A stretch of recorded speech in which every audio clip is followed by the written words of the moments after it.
Part 1.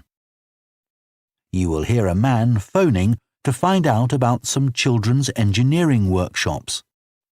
First, you have some time to look at questions 1 to 3.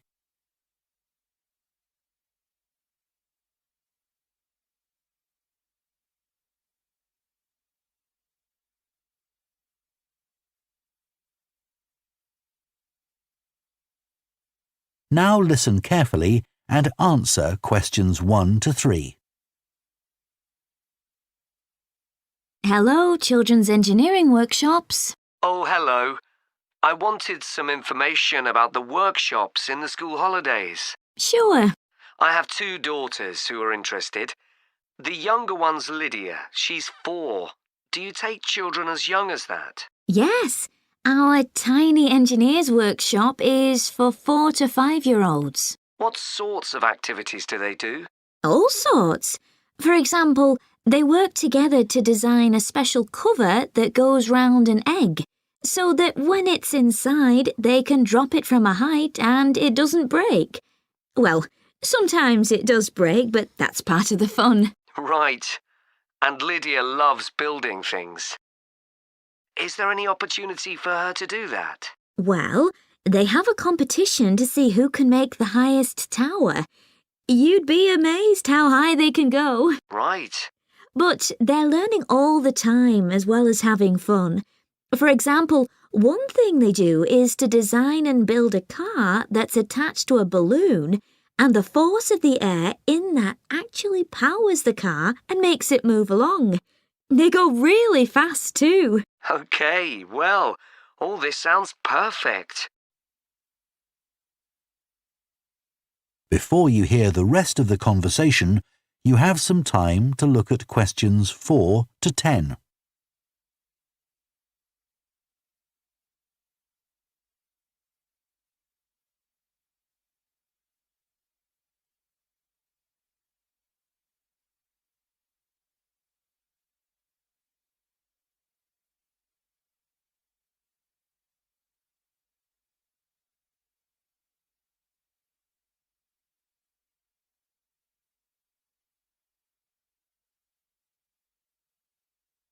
Now listen and answer questions 4 to 10.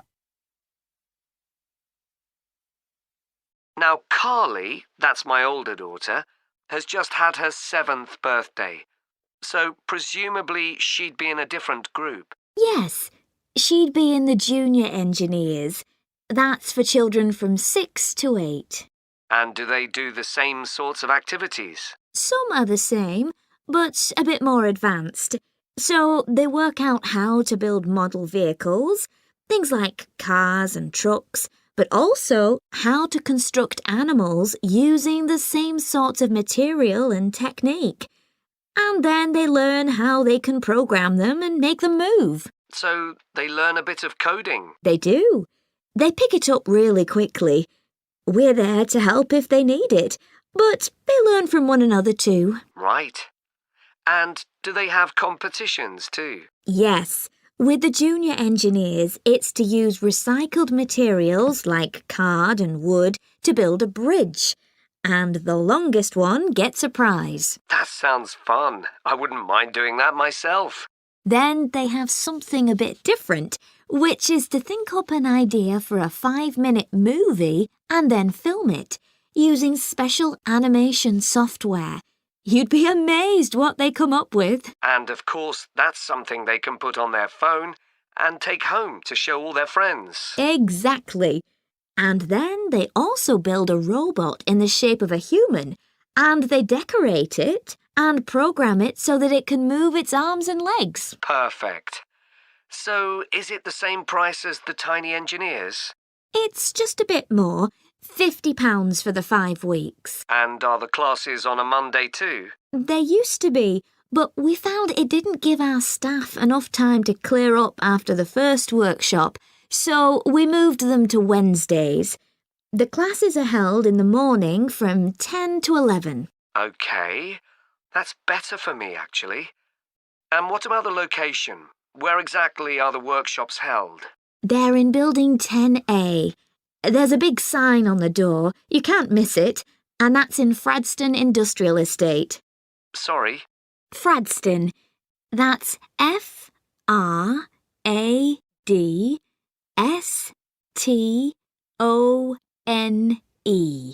And that's in Grassford, isn't it? Yes, up past the station. And will I have any parking problems there? No, there's always plenty available. So, would you like to enrol Lydia and Carly now? OK. So, can I have your full name and... That is the end of Part 1. You now have half a minute to check your answers to Part 1.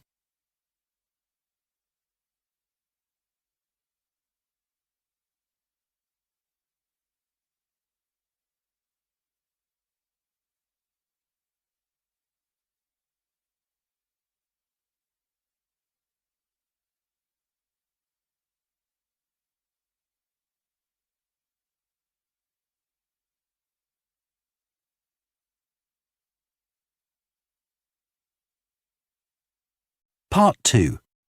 You will hear the managing director of a company called Stevenson's welcoming a group of work experience students. First, you have some time to look at questions 11 to 14.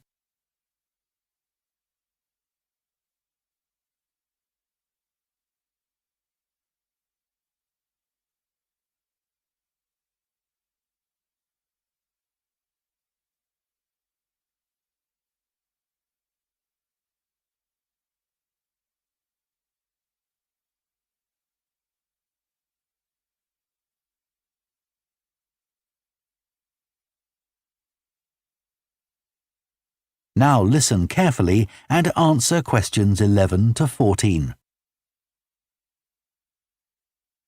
Good morning everyone and welcome to Stevenson's, one of the country's major manufacturers of metal goods. Thank you for choosing us for your 2 weeks of work experience. My name is Julia Simmons and since the beginning of this year I've been the managing director. Stevenson's is quite an old company. Like me, the founder, Ronald Stevenson, went into the steel industry when he left school.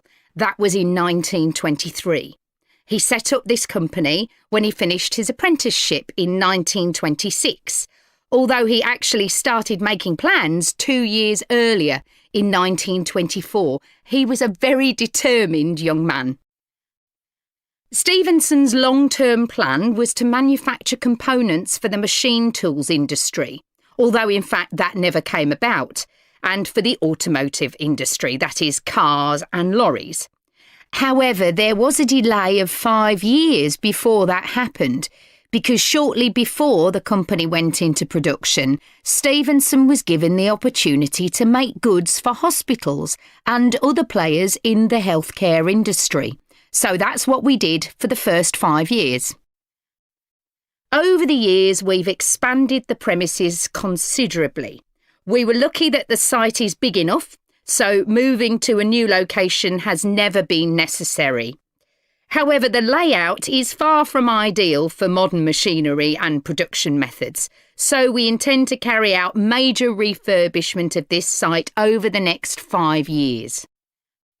I'd better give you some idea of what you'll be doing during your 2 weeks with us, so you know what to expect. Most mornings you'll have a presentation from one of the managers to learn about their department, starting this morning with research and development.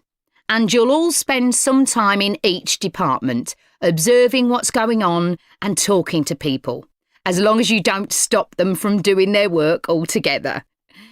In the past, a teacher from your school has come in at the end of each week to find out how the group were getting on, but your school isn't able to arrange that this year.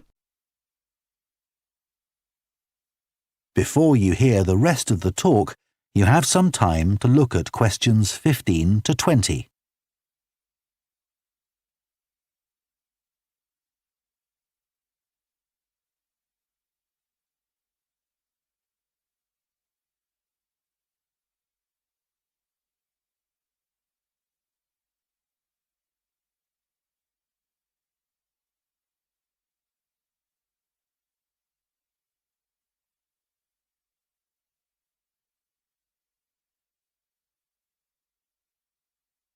Now listen and answer questions 15 to 20. OK, now I'll briefly help you to orientate yourselves around the site. As you can see, we're in the reception area, which we try to make attractive and welcoming to visitors. There's a corridor running left from here, and if you go along that, the door facing you at the end is the entrance to the coffee room. This looks out onto the main road on one side and some trees on the other, and that'll be where you meet each morning. The factory is the very big room on the far side of the site. Next to it is the warehouse, which can be accessed by lorries going up the road to the turning area at the end.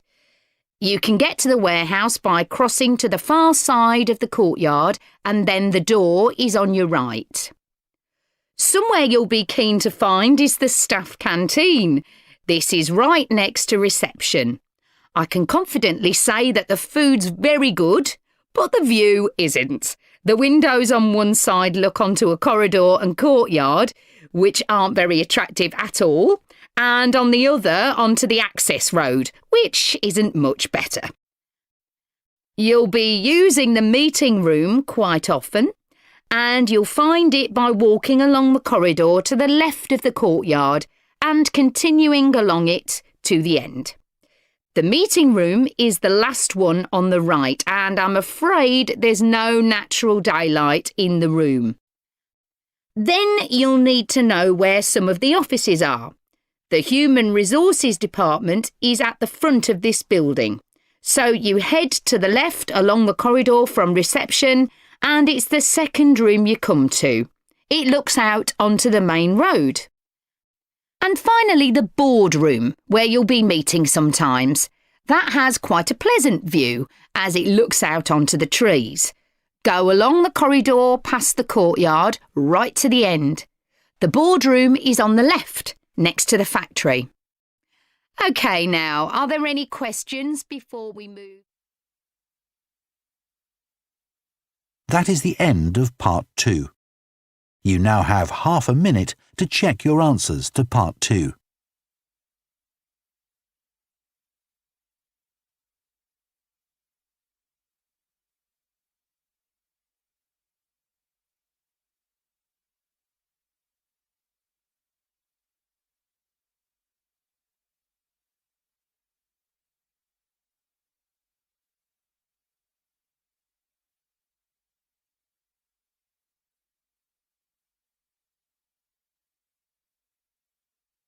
Part 3.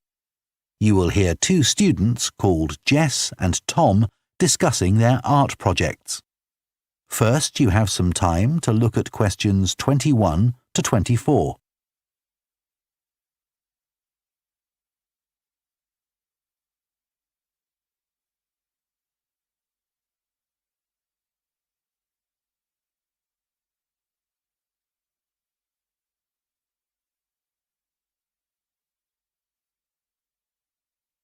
Now listen carefully and answer questions 21 to 24. How are you getting on with your art project, Tom? OK. They gave us the theme of birds to base our project on, and I'm not really all that interested in wildlife, but I'm starting to get into it. I've pretty well finished the introductory stage. So have I. When they gave us all those handouts with details of books and websites to look at, I was really put off. But the more I read, the more interested I got. Me too. I found I could research so many different aspects of birds in art. Colour, movement, texture.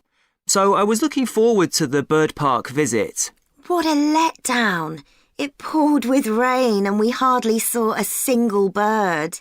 Much less use than the trip to the Natural History Museum. Yeah. I liked all the stuff about evolution there. The workshop sessions with Dr. Fletcher were good too, especially the brainstorming sessions. I missed those because I was ill. I wish we could have seen the projects last year's students did. I suppose they want us to do our own thing, not copy. Have you drafted your proposal yet? Yes, but I haven't handed it in. I need to amend some parts. I've realised the notes from my research are almost all just descriptions. I haven't actually evaluated anything, so I'll have to fix that. Oh, I didn't know we had to do that. I'll have to look at that too.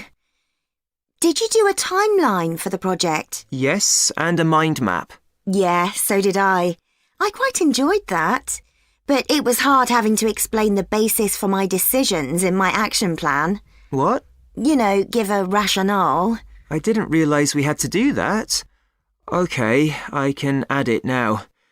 And I've done the video diary presentation and worked out what I want my outcome to be in the project. Someone told me it's best not to be too precise about your actual outcome at this stage, so you have more scope to explore your ideas later on. So I'm going to go back to my proposal to make it a bit more vague. Really? OK, I'll change that too then. Before you hear the rest of the discussion, you have some time to look at questions 25 to 30.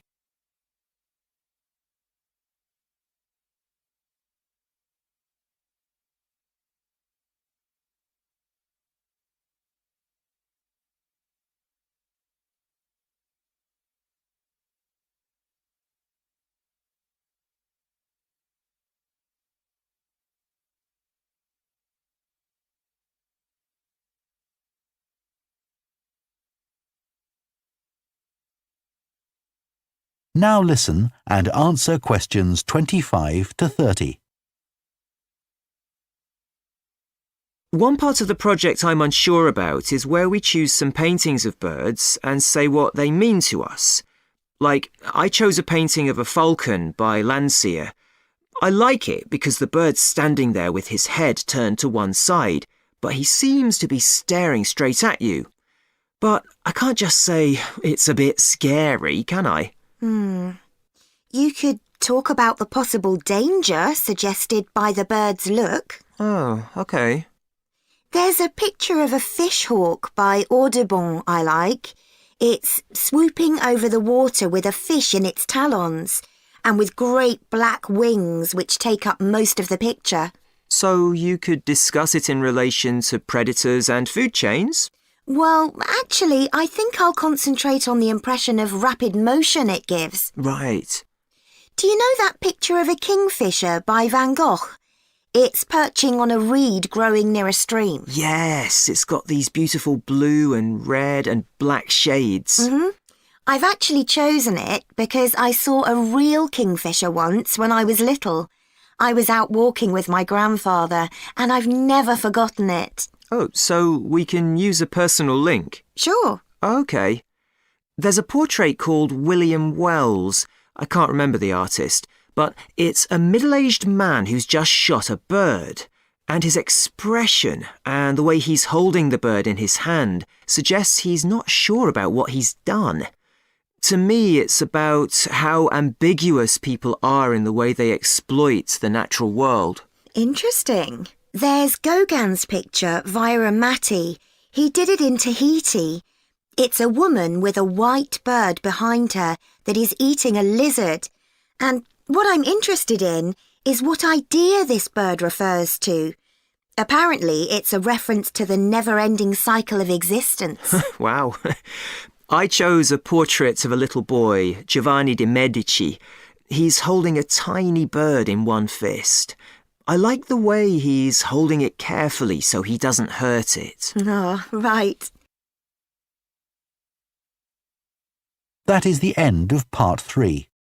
You now have half a minute to check your answers to part 3.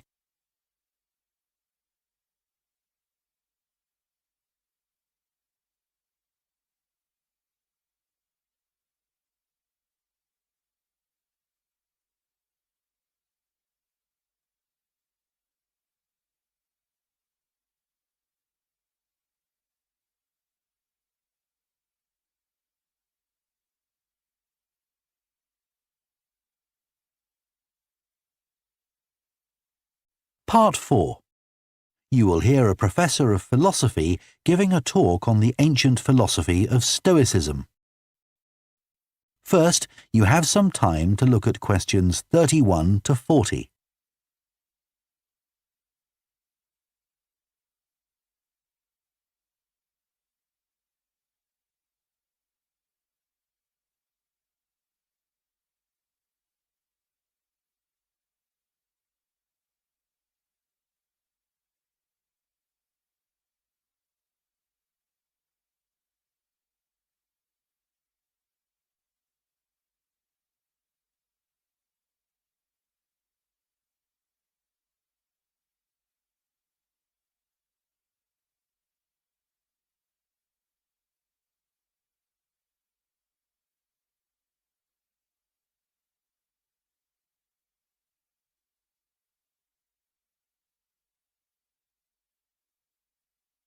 Now listen carefully and answer questions 31 to 40.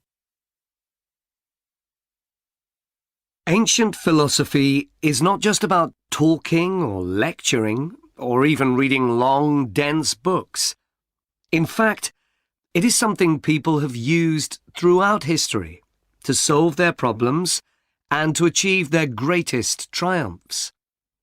Specifically, I am referring to Stoicism, which in my opinion is the most practical of all philosophies and therefore the most appealing. Stoicism was founded in ancient Greece by Zeno of Citium in the early 3rd century BC, but was practiced by the likes of Epictetus, Cato, Seneca, and Marcus Aurelius.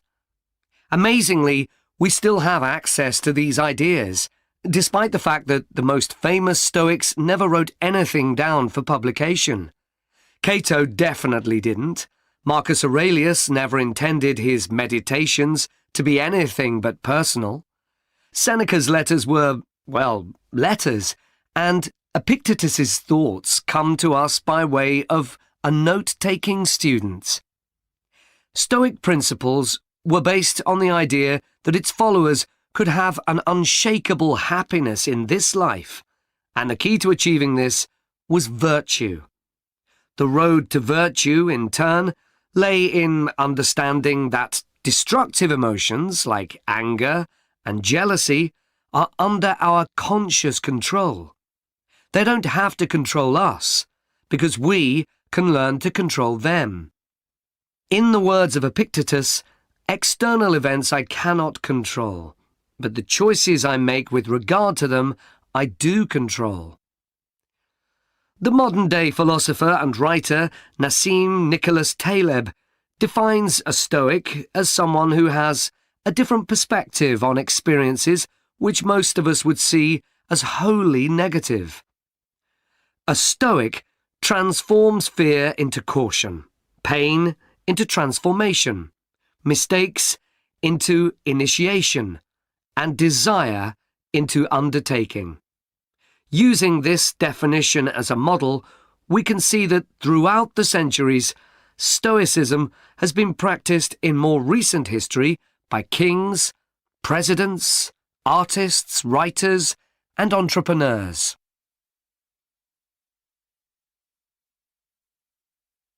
The founding fathers of the United States were inspired by the philosophy. George Washington was introduced to Stoicism by his neighbours at age 17, and later put on a play based on the life of Cato to inspire his men. Thomas Jefferson kept a copy of Seneca beside his bed. Writers and artists have also been inspired by the Stoics. Eugene Delacroix, the renowned French Romantic artist, known best for his painting Liberty Leading the People, was an ardent Stoic, referring to it as his consoling religion. The economist Adam Smith's theories on capitalism were significantly influenced by the Stoicism that he studied as a schoolboy, under a teacher who had translated Marcus Aurelius's works. Today's political leaders are no different, with many finding their inspiration from the ancient texts. Former US President Bill Clinton rereads Marcus Aurelius every single year, and many have compared former President Obama's calm leadership style to that of Cato. Wen Jiabao, the former Prime Minister of China, claims that Meditations is one of 2 books he travels with, and that he has read it more than 100 times over the course of his life. Stoicism had a profound influence on Albert Ellis, who invented cognitive behavior therapy, which is used to help people manage their problems by changing the way that they think and behave. It's most commonly used to treat depression. The idea is that we can take control of our lives by challenging the irrational beliefs that create our faulty thinking, symptoms, and behaviors by using logic instead. Stoicism has also become popular in the world of business. Stoic principles can build the resilience and state of mind required to overcome setbacks, because Stoics teach turning obstacles into opportunity, a lesson every business entrepreneur needs to learn. I would argue that studying Stoicism is as relevant today as it was 2,000 years ago, thanks to its brilliant insights into how to lead a good life. At the very root of the thinking, there is a very simple way of living. Control what you can and accept what you can't. This is not as easy as it sounds and will require considerable practice. It can take a lifetime to master. The Stoics also believed the most important foundation for a good and happy life is not money, fame, power, or pleasure, but having a disciplined and principled character, something which seems to resonate with many people today. That is the end of Part 4. You now have 1 minute to check your answers to Part 4.